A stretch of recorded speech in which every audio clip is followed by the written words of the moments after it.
Hi friends, welcome back to our channel.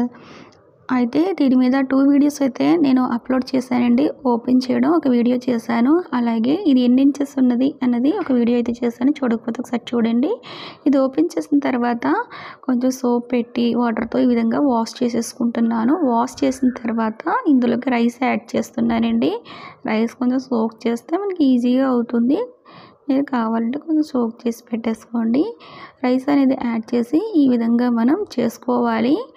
అయితే నేను ఒక హ్యాండ్లో ఫోన్ అయితే పట్టుకున్నాను, అందుకే ఇలా చేస్తున్నానండి. ఫస్ట్ టైం మనం చేస్తున్నప్పుడు ఈ విధంగా బ్లాక్గా వస్తుంది. దీన్ని అయితే మనం యూజ్ చేయకూడదండి. ఫస్ట్ అయితే ఈ విధంగా చేసుకోవాలి.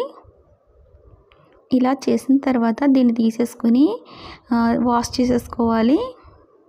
ఇలా వాష్ చేసిన తర్వాత ఆరబెట్టుకోండి. ఆరిన తర్వాత సీజనింగ్ అనేది చేయాలి. ఆయిల్ అనేది అప్లై చేయాలి. మొత్తం అయితే ఆయిల్ అయితే అప్లై చేయండి. మొత్తం అన్నిటికీ నేను రెండిటికి అప్లై చేస్తున్నాను. కింద పక్కన అన్ని సైడు ఆయిల్ అయితే అప్లై చేస్తాను. చూసారు కదా ఎంత బాగుందో ఇప్పుడు. అయితే నెక్స్ట్ మీరు పసుపు కుంకుమ మీరు ఎలా పెడతారో అది మీరు ఫాలో అవ్వండి. Thanks for watching.